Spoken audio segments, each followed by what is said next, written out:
हाँ, आज जो है आज सभी बच्चे ध्यान देंगे कि हम पॉलिनेशन के बारे में आज चर्चा करेंगे। What is pollination? पॉलिनेशन के टाइप्स क्या क्या हैं, पॉलिनेशन के एजेंट्स कौन कौन हैं। तो इस प्रकार से पॉलिनेशन की जो घटना होती है,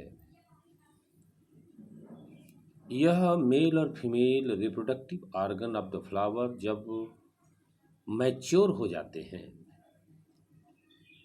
तो फिर पॉलिनेशन की घटना आसन्न हो जाती है, आवश्यक हो जाती है। तो पॉलिनेशन क्या है, सबसे पहले आपको ये जानना है कि transfer of pollen grain from stamen transfer of pollen grain from stamen to the stigma of another flower or in same flower is known as pollination। परागण की क्रिया क्या है? जब स्टमेन से परागकण निकलते हैं तो वो या तो उसी फ्लावर में या तो दूसरे फ्लावर के स्टिग्मा पर जब लैंड कर जाते हैं, पहुंच जाते हैं, तो इस क्रिया को हम पॉलिनेशन कहते हैं। पॉलिनेशन के मुख्यतः 3 प्रकार होते हैं: ऑटोगैमी, जिटोनोगैमी और जेनोगैमी। फिर से नाम सुनिए: ऑटोगैमी, जिटोनोगैमी और जेनोगैमी। पहले हम ऑटोगैमी के बारे में चर्चा करेंगे। Autogamy pollination. Autogamy pollination, in this pollination the transfer of pollen grain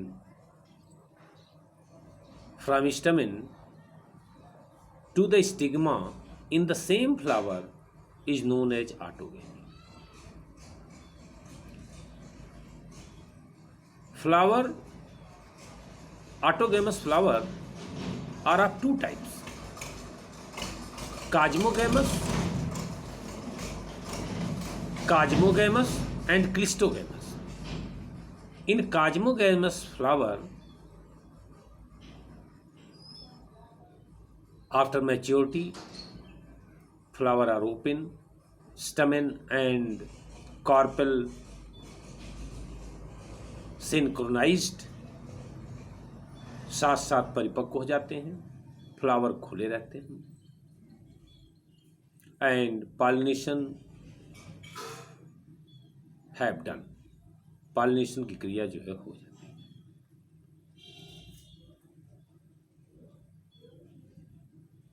in the case of cleistogamous flower, it means closed flower. This flower never open, always closed. So for the pollination there is no need of any agent, and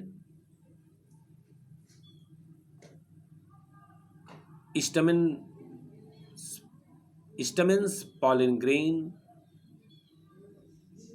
shed on the stigma within the flower, inside the flower, and pollination have done। Pollination की क्रिया जो है हो जाती है। Cleistogamous flower for example जैसे एरोकिस, oxalis, इस प्रकार की जो ये क्रियाएं होती हैं, ऑक्जेलिस और ये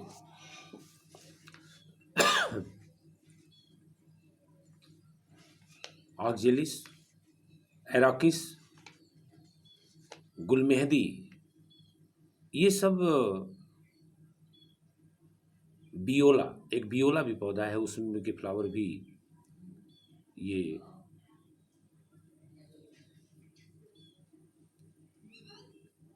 क्लिस्टोगैमस होते हैं। वो नहीं खिलते और ये क्रियाएं हो जाती हैं।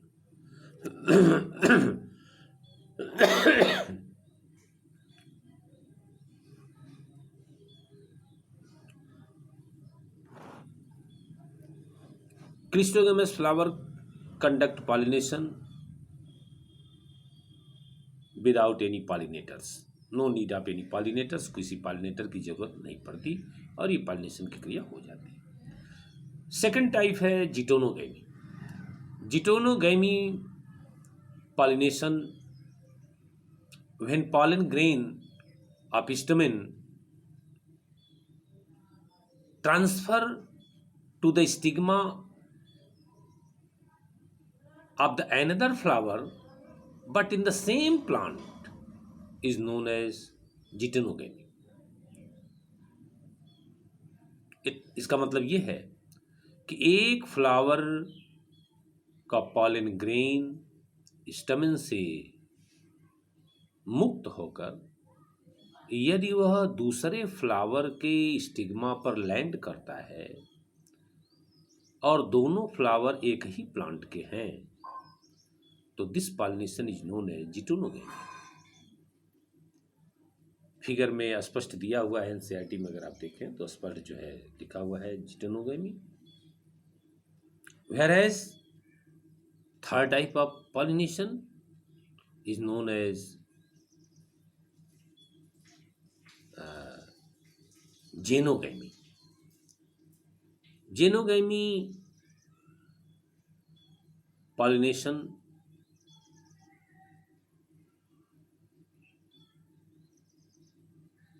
involved in cross pollination।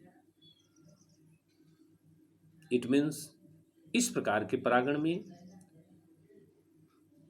दो अलग अलग प्लांट होते हैं। एक प्लांट के फ्लावर के स्टेमेन से जो परागकण निकलता है वह पॉलिनेटर के माध्यम से दूसरे प्लांट के उसी स्पीशीज के दूसरे प्लांट के फ्लावर के स्टिग्मा पर लैंड करता है और इस प्रकार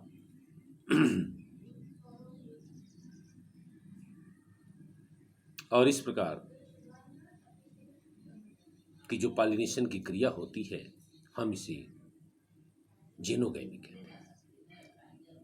in this pollination the transfer of pollen grain from stamen of a flower to the stigma of the different plants flower of the same species is known as जेनोगैमी। माने यहाँ पर स्पीसीज तो सेम होगा लेकिन प्लांट्स अलग अलग होंगे और इस तरह का अगर पॉलिनेशन होता है तो हम इसे जेनोगैमी कहते हैं। अगर हम ये बात करें अब पॉलिनेटर्स का, एजेंट का, एजेंट्स ऑफ पॉलिनेट, जो पॉलिनेशन के एजेंट्स हैं, इसके बारे में अगर हम ये बात करें तो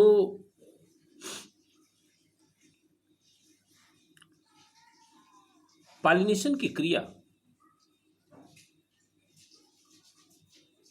दो प्रकार के एजेंट द्वारा कंप्लीट होती है।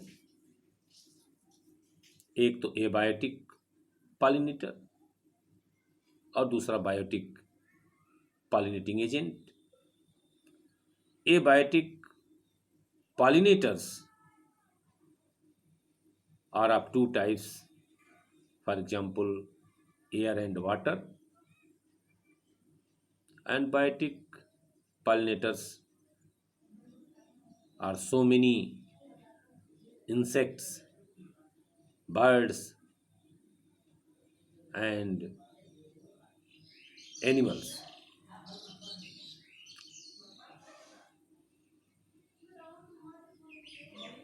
अगर हम ये देखें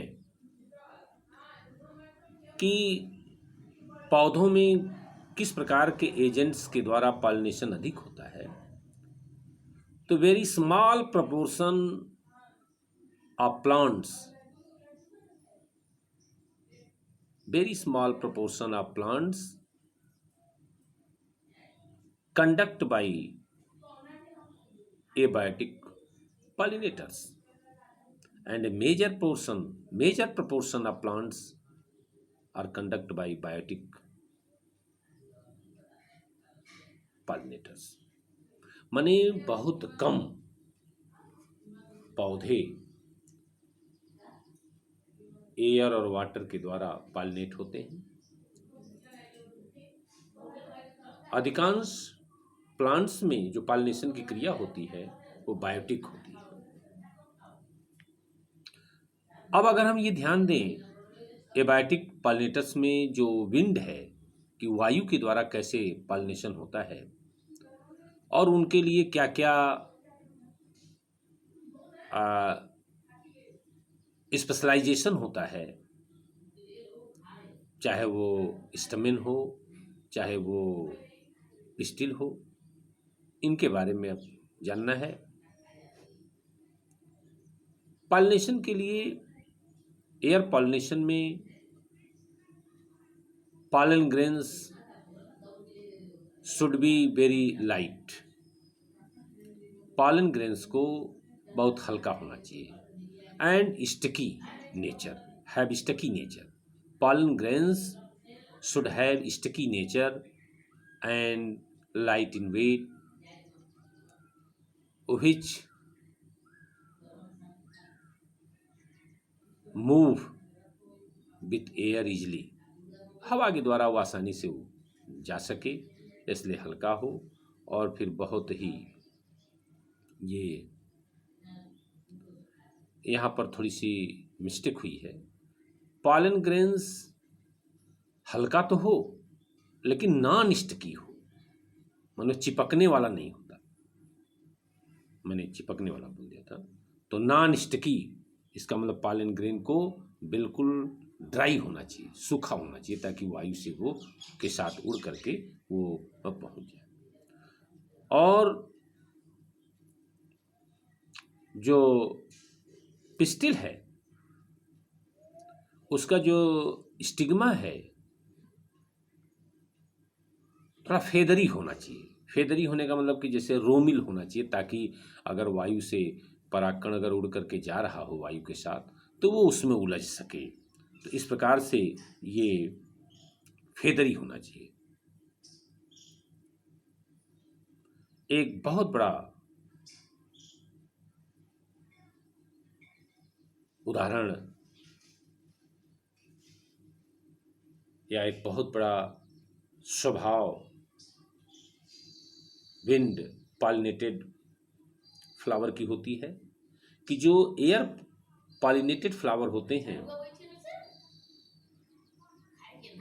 जनरली सीरियल्स, ज्वार बाजरा मक्का गेहूं धान, जनरली ये होते हैं। और इसमें जो भी ओव्यूल पाए जाते हैं ओवरी के अंदर वो सिंगल होते हैं। इसका मतलब ये हम ये कह सकते हैं कि जो वन सीडेड जो प्लांट्स होते हैं generally pollinates by airborne pollen.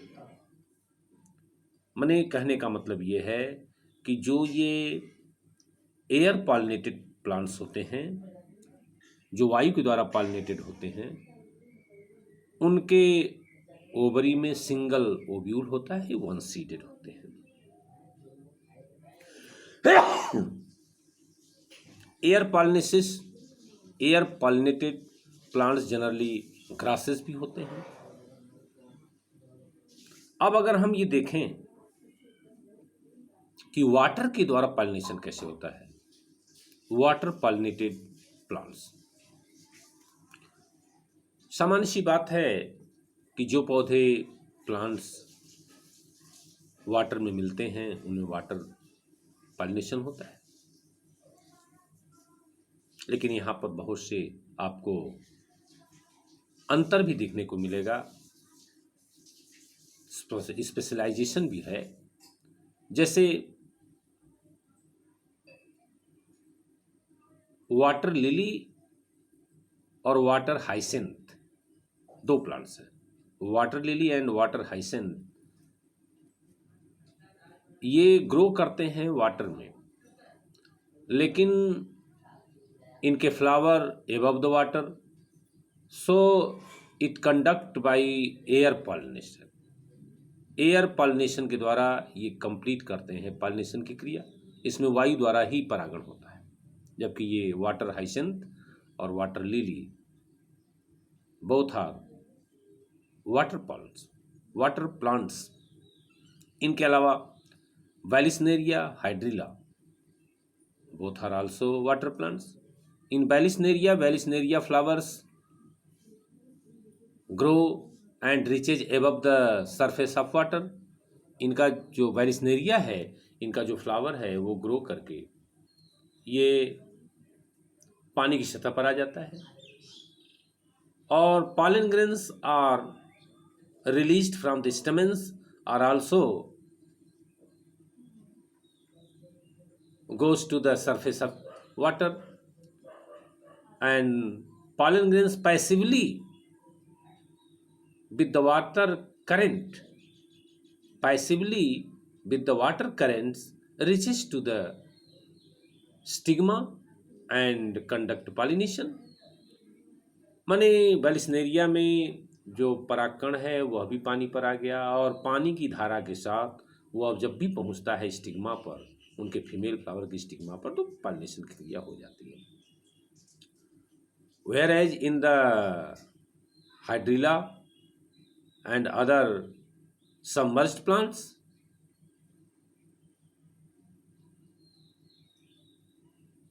pollen grains free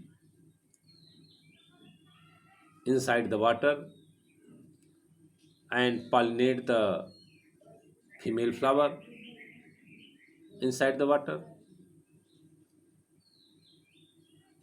and pollen grains of these plants are ribbon shaped। ये फीते की तरह होते हैं और तैरते हुए ये फीमेल प्लांट्स के स्टिग्मा तक पहुंचते हैं।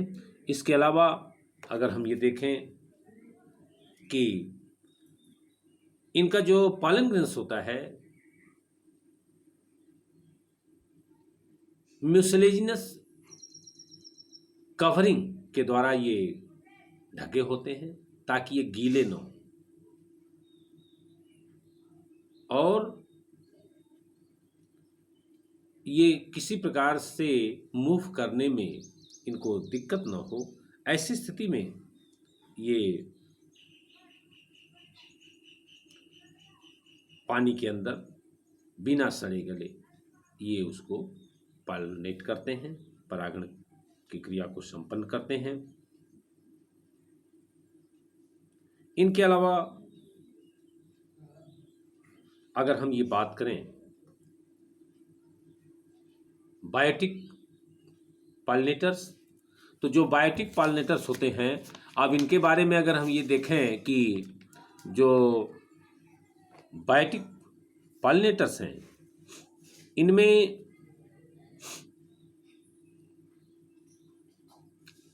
बर्ड्स, इंसेक्ट्स और animals are also agents who conduct the pollination in the plant।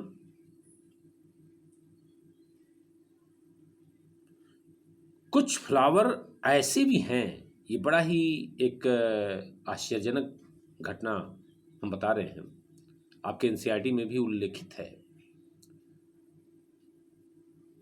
कुछ ऐसे भी प्लांट्स होते हैं जो अपने फ्लावर में गंदा स्मेल, डर्टी स्मेल प्रोड्यूस करते हैं। They provide dirty smell from its flower to attract flies for the pollination. वो मक्खियों को आकर्षित करने के लिए वो गंदे स्मेल को प्रोवाइड करते हैं और मक्खियाँ आती हैं और फिर वो उनमें पॉलिनेशन को कंडक्ट करती है। इस प्रकार अगर ये देखा जाए, biotic flowers are very colourful, they produce nectar, they generate fragrance as a reward for the pollinators. In turn, they get pollinated. In turn, they get pollinated. इसका मतलब ये है कि प्लांट्स मकरंद, सुगंध, कलर, ये सब प्रोवाइड करते हैं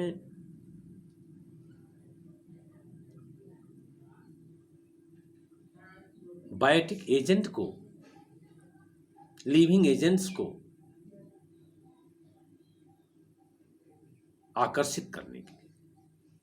एक तरह का ये उनके लिए रिवार्ड देते हैं, पुरस्कार देते हैं कि आप फूलों पर आए, और बदले में दे गेट पॉलिनेटेड, ये पॉलिनेटेड हो जाते हैं और ये अपना पॉलिनेशन की क्रिया को कंप्लीट कर लेते हैं। कुछ हम और एक उदाहरण बताएंगे। आप जानते होंगे कि एक फ्लावर है रेफलिसिया का, एक वीक प्लांट्स है, लतर है, वो अपने से सीधा भी नहीं हो सकता। जैसे आप कोहड़ा, लौकी, कद्दू में देखा होगा, उनके पौधे खड़े नहीं हो पाते, लेकिन बड़े बड़े जो है फल, तरबूज, कोहड़ा, ये सब बड़े बड़े फल प्रोड्यूस करते हैं। उसी प्रकार से एक रेफलिसिया है, वह भी अपने से सीधा खड़ा नहीं हो पाता, इरेक्ट प्लांट नहीं है, लेकिन फिर भी वो एक फ्लावर ऐसा उत्पन्न करता है जिसके फ्लावर का वजन है 10 किलोग्राम। अब सोचिए 10 किलोग्राम का फ्लावर एक कितना है, कह इतना बड़ा फ्लावर ये प्रोड्यूस करते हैं। इसी प्रकार एक है एमार्फोफाइलस, एक स्पीसीज है एमार्फोफाइलस। इसमें जो फूल लगता है उसकी ऊंचाई जो है 6 फीट होती है। Amorphophallus produce a flower of 6 feet long in length. This flower is the longest flower, Amorphophallus, and they produce space for the egg laying of pollinators, insects। ये कीटों को या अन्य जो जंतु हैं उनको ये स्पेस देता है, फ्लावर जगह देता है ताकि वो आकर अपने अंडे इसमें दे और फिर पॉलिनेशन भी कर लें। In turn they get pollinated, और वो पॉलिनेट हो जाते हैं। इसके अलावा एक माथ और यक्का, एक यक्का पौधा होता है प्लांट, एक माथ और यक्का प्लांट का भी एक इसी तरह का रिलेशनशिप है। Both plants not survive without coexistence. इसका मतलब यह है कि दोनों यक्का प्लांट्स और माथ, ये दोनों बिना एक दूसरे के साथ रहे ये सरवाइव नहीं कर सकते। They can not complete their life cycle without each other. वो एक दूसरे के साथ रह करके ही अपनी लाइफ साइकिल को पूरा करते हैं। होता यह है, moth lay eggs in the locule of ovary, ovary के लाक्यूल में ये माथ अपना अंडा देता है, और in turn the flower get pollinated. इसके बदले में फ्लावर जो है अपना पॉलिनेशन कंप्लीट करती है। When larvae hatch out from the egg, larvae जब वो अंडे से निकल आते हैं, and ovule develops into seed, और जो ओव्यूल होते हैं वो जो सीड बनने लगते हैं। This time larvae come out from the vacuole. तो this type of relationship are found for the pollination. इस प्रकार के भी संबंध पाए जाते हैं पॉलिनेशन में। इस प्रकार अगर हम ये देखें तो ये पॉलिनेशन की क्रिया समाप्त होती है। इसके बाद जो एक अलग स्टेप है उसको अब अगले वीडियो में हम बताएंगे।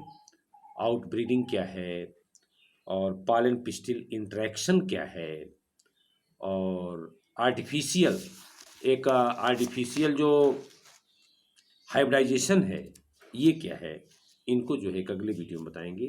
धन्यवाद।